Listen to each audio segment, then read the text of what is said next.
welcome Derek Van Atta to Raw and Cooked Vegan. Thank you. Good to meet you, Paul, and happy to be here.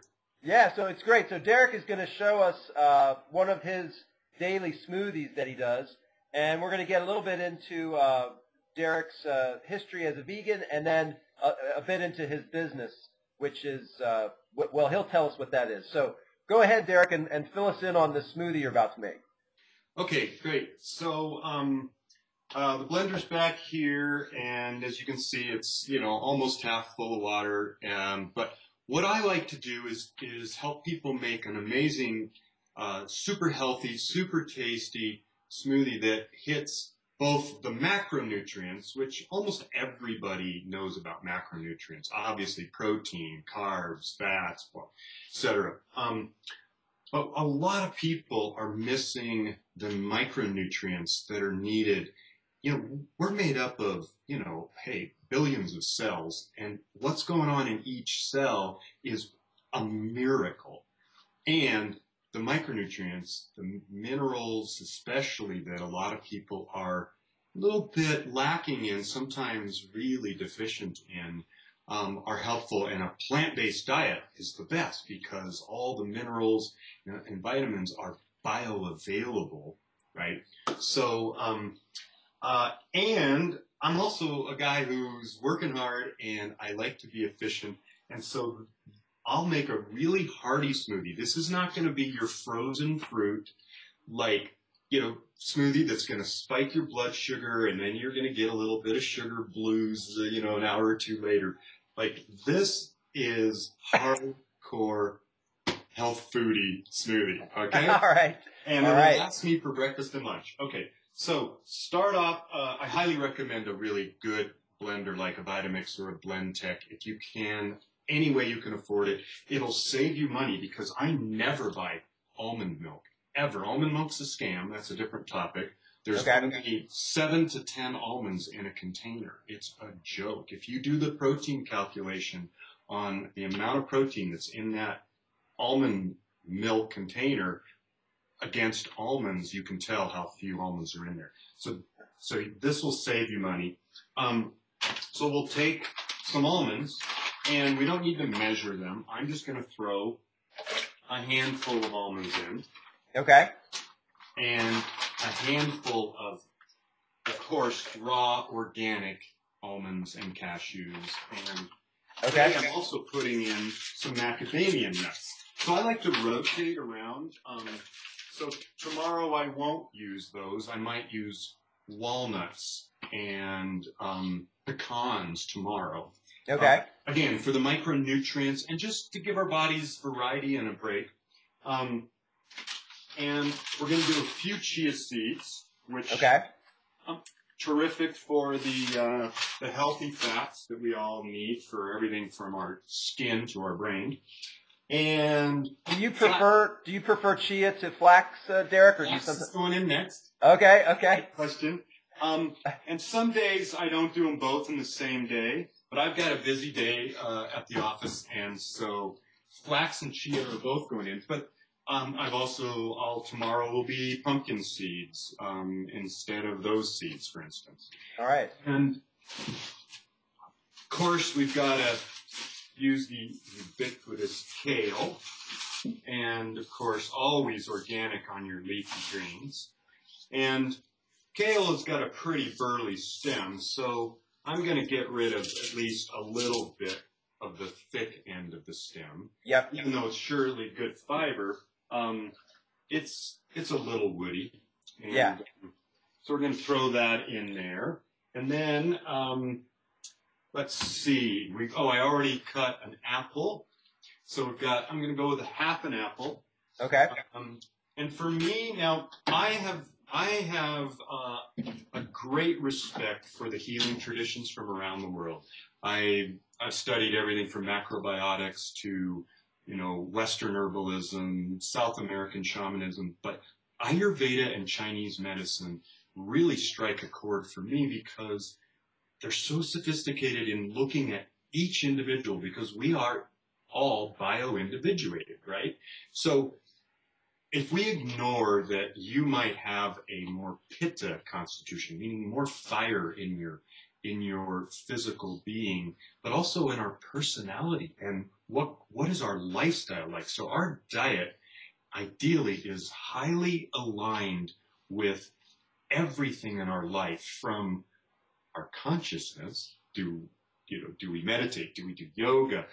Or is our yoga, a 10-hour day in a law office, right? So it's important for us to look at a lot of factors, especially in Ayurveda. So you can see my constitution. I'm thinner. That I'm more of a Pitta Vata constitution, so more fire and air, and less of the earth and water element. And how does that manifest, Derek, in a practical way, in terms of how do you modify your diet because of that fact? Okay, so for me, I can do more carbs, say, than a kapha person. Carbs and sugars are death to a kapha type, the type that is heavy set, maybe even has a slightly slower personality type, and has a problem putting on weight. Their smoothie should have, I can do a whole banana. I'm going to do a half a banana today, and a half an apple, just to sort of have this smoothie be a little more general and applicable to almost everyone. Okay. But a Pitta, Vata type typically can do a little more carbs, fats, and even some sugars. Other people should stay away from, like there's some people that really get bogged down by too much fruit. Fruit smoothies aren't the best for everybody. We're going with a whole carrot cut in half. Okay. Carrots, obviously fairly low glycemic impact. It's not going to be a lot of sugars. Like the banana is got a lot of sugars, but it's also got a lot of good minerals.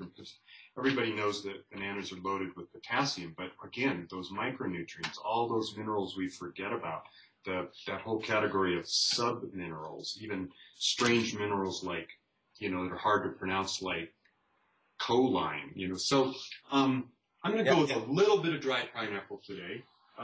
Because of the awesome enzymes, the bromelain, etc., and it gives it just a hint of a tropical flavor. Nice. And again, someone who is prone to put on weight, I would, even consider skipping banana and pineapple.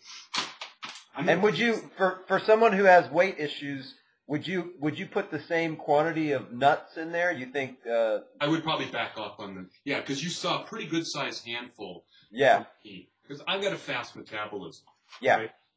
Thank you for that clarification. So a little bit of coconut is going to go in.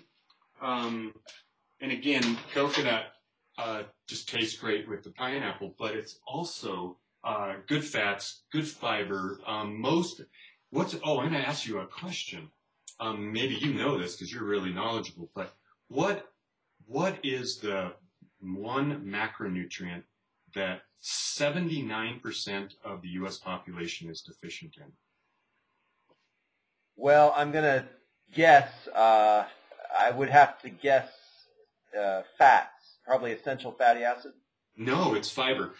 You're on a different topic. Most people get enough fats, but they get junk fats, the refined canola oil and corn oils and the restaurant food oils that are garbage, But no, the nutrient that people are in this country are the most deficient in is fiber. Now that's interesting that you call fiber a macronutrient. I've not heard that before, so that's a great. Yeah, fiber is, and it's sort of like we're so used to just hearing protein, carbs, and fats, but fiber. If you look on Nutrition Facts panel, fiber is up there, right? It's not down in the list with vitamin K. And guess which group of the population, the only group of the population that's not deficient in fiber? It's probably whole food vegans, is it? Yes, exactly. Whole plant-based food vegans. Yes, exactly. They're the only people who get enough fiber. So, we went off on a bit of a tangent when we were putting coconut oil. My avocados are not ripe. Yesterday, half of an avocado went in. Again, for my metabolism, a little more of those fats and good carbs in there. I'm going to put in just a small pinch of cinnamon.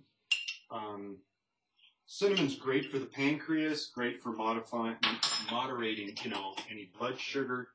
And I also just like the flavor of cinnamon. Yeah.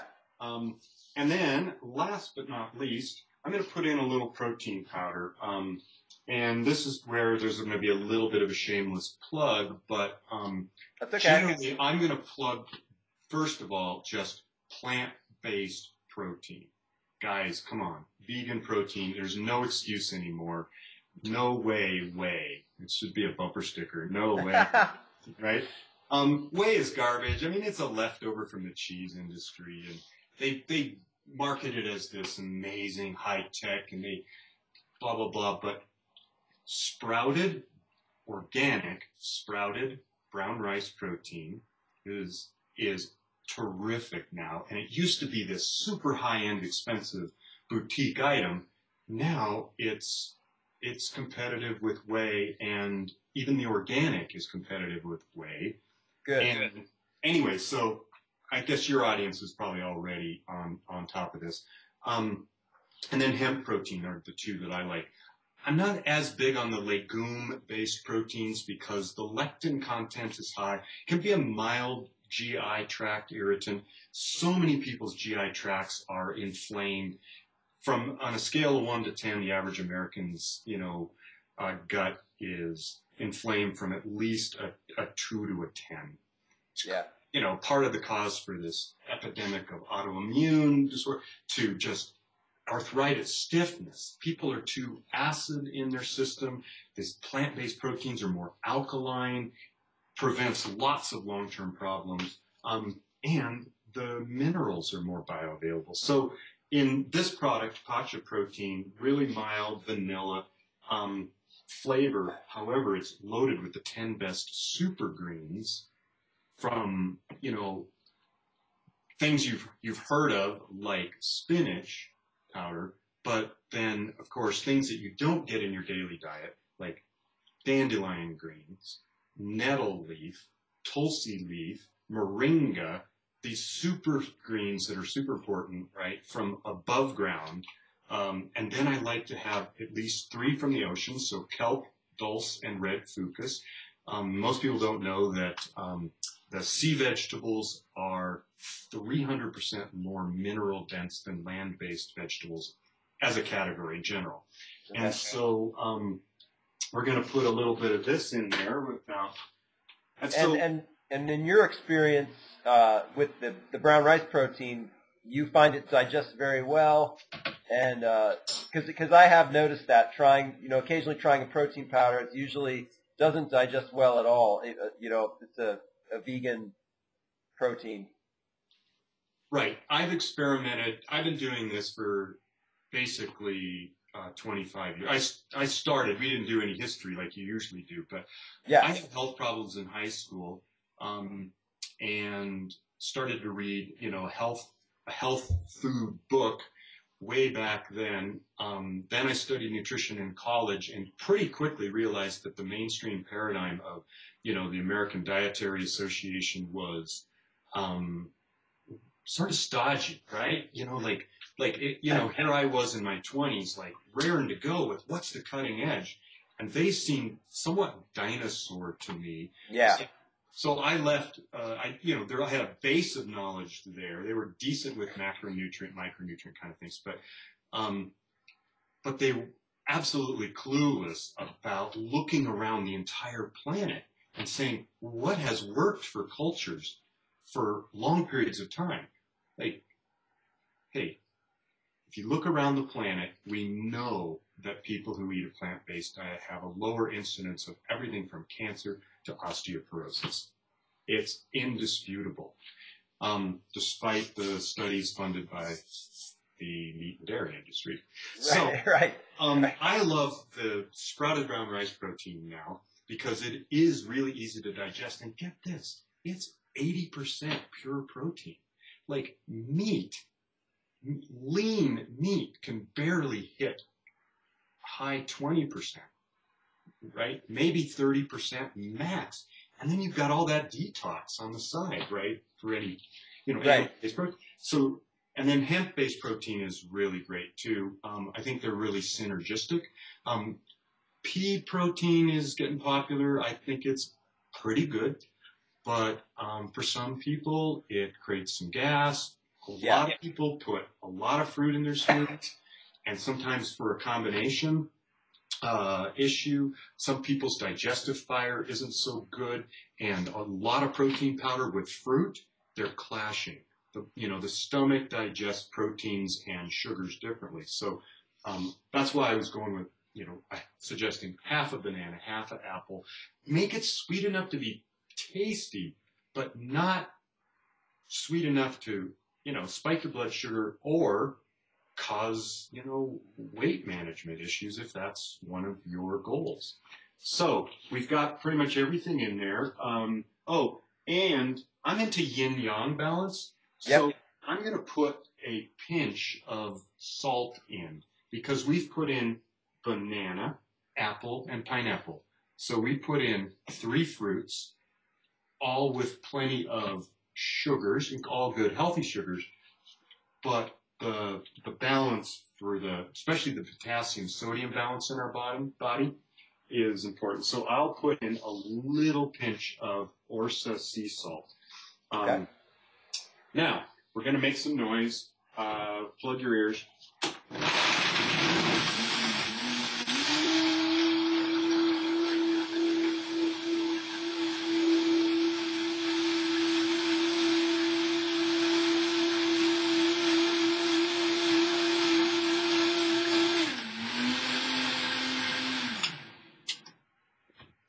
Okay, great. Thank you for your patience. Yeah. So this is lunch going in the to-go container.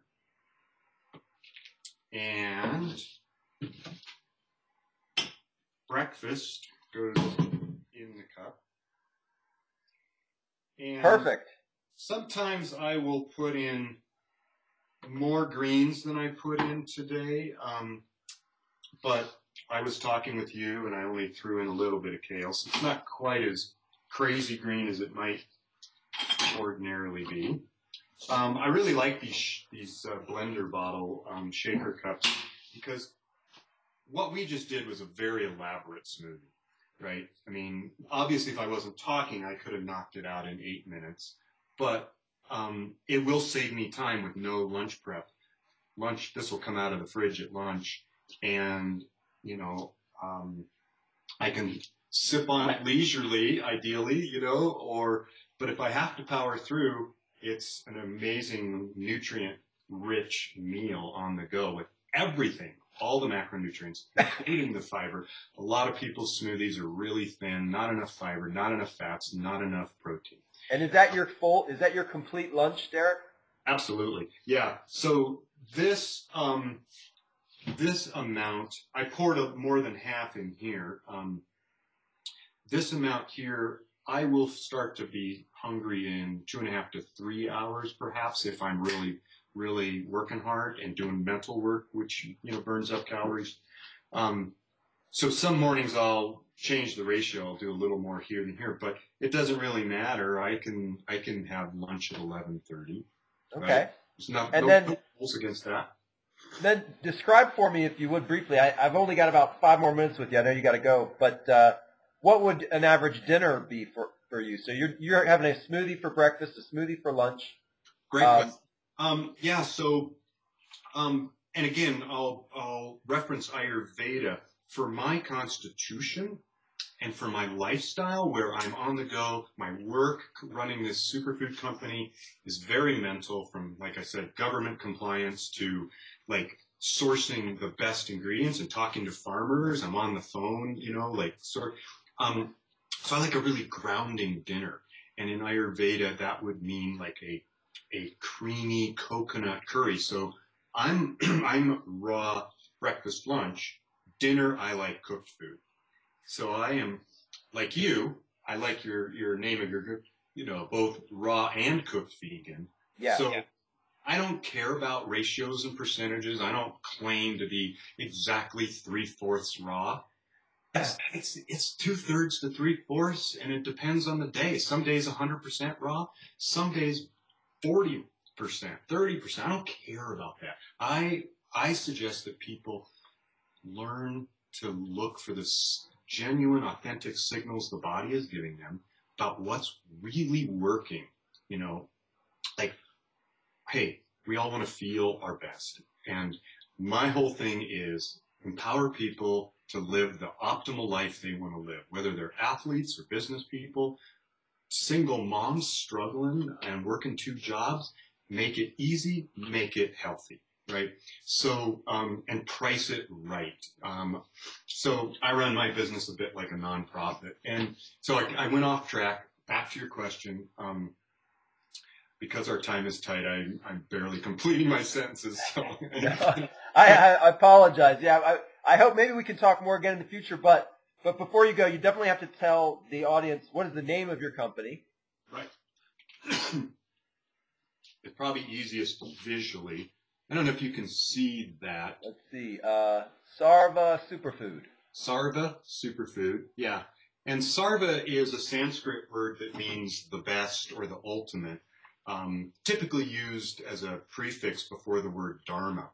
Sarva Dharma is your ultimate dharma that will free not only yourself to have you feel more liberated, but it will liberate others and empower others. So I love it's funny.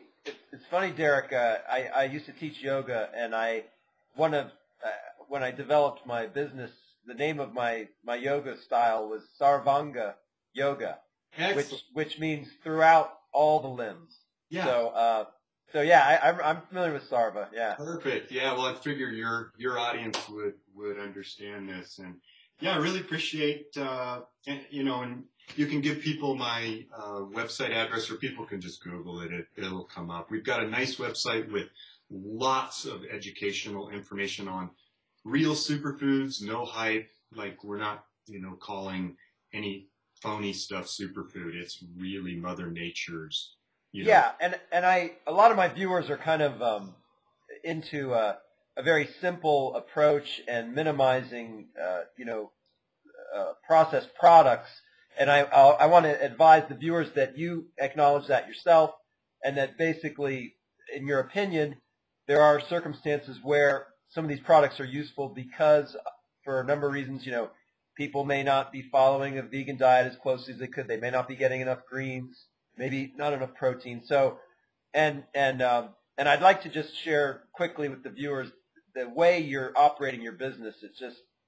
It really resonates for me because he's paying his employees a living wage. He's not really making a lot of money doing this as of yet. So it's a real there's an ethical foundation to what you're doing. That's my vibe. There's a lot of folks out there that don't have that, and they're selling things just to make money, and there's not a lot of ethics going into the preparation of the products, and it's a lot of nasty stuff out there. But I get a good vibe from your company. Oh, thanks, Paul. Yeah, I appreciate that. I'm committed to being of service in this lifetime, and this is my little corner of the universe to be of service. And if it enhances somebody's life, great. I'm good. So beautiful. All right, Derek, I'll let you get to work. Maybe sometime in the future we can get into your history and we could walk through the chronology of your going vegan and how that all happened. But I understand you're busy, so yep. Thanks so much. All the best. Thanks for your time. Okay. Have a great day. Bye-bye. You too. Bye.